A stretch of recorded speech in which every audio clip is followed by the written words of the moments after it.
بسم اللہ الرحمن الرحیم۔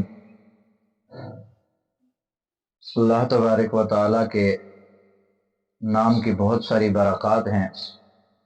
حدیث قدسی ہے کہ حق سبحانہ و تعالیٰ نے فرمایا کہ روئے زمین کے اوپر جب تک کوئی ایک شخص بھی میرا نام لینے والا ہوگا اس وقت تک میں قیامت برپا نہیں کروں گا۔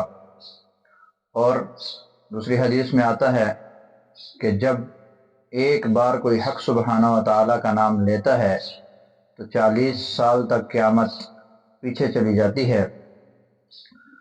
سیدنا ابو امامہ رضی اللہ تعالی عنہما، محسن کائنات، شفیع مقصود کائنات، منبع کائنات، امام الانبیاء حضرت محمد رسول اللہ صلی اللہ علیہ وسلم کا قول نقل فرماتے ہیں، آپ نے فرمایا حق سبحانہ و تعالی نے ایک فرشتہ پیدا فرمایا ہے اور اس کی یہ ڈیوٹی ہے کہ جب بھی کوئی شخص حق سبحانہ و تعالی کو پکارتا ہے اور اس نام سے پکارتا ہے یا ارحم الراحمین، یا ارحم الراحمین، یا ارحم الراحمین، تو اس فرشتے کی ڈیوٹی ہے کہ وہ اس پکارنے والے کی پکار کا جواب دیتا ہے اور کہتا ہے کہ ارحم الراحمین آپ کی طرف متوجہ ہیں۔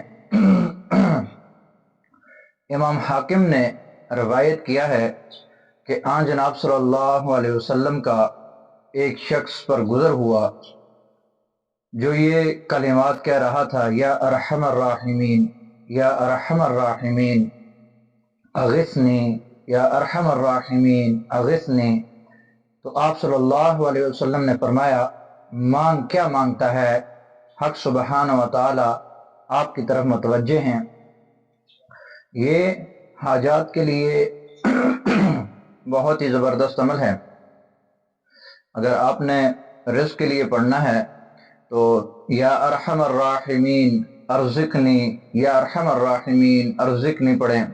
علم کے لیے پڑھنا ہے یا ارحم الراحمین، یا ارحم الراحمین علمنی، علمنی، یعنی ارحم الراحمین کے آگے علمنی لگا لیں گے۔ اگر کوئی کام، کسی کام میں آپ پھنسے ہوئے ہیں اور آپ کو کوئی مسئلہ ہو رہا ہے، پریشانی ہو رہی ہے، تو اس میں آپ پڑھیں گے یا ارحم الراحمین انصرنی، انصرنی، انصرنی۔ کوئی ایسی حاجت ہے، کوئی ایسا مسئلہ ہے جس کی سمجھ نہیں آ رہی،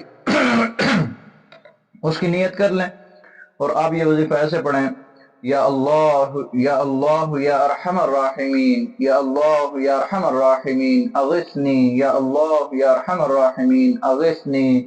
اس ترتیب سے آپ یہ وظیفہ پڑھیں۔ اللہ تبارک و تعالیٰ سے دعا ہے کہ حق سبحانہ و تعالیٰ ہمارا حامی و ناصر ہو، ہماری تمام طرح کی پریشانیوں کو دور فرمائے اور حق سبحانہ و تعالیٰ ہمیں اخلاص نصیب فرمائے۔ السلام علیکم ورحمۃ اللہ وبرکاتہ۔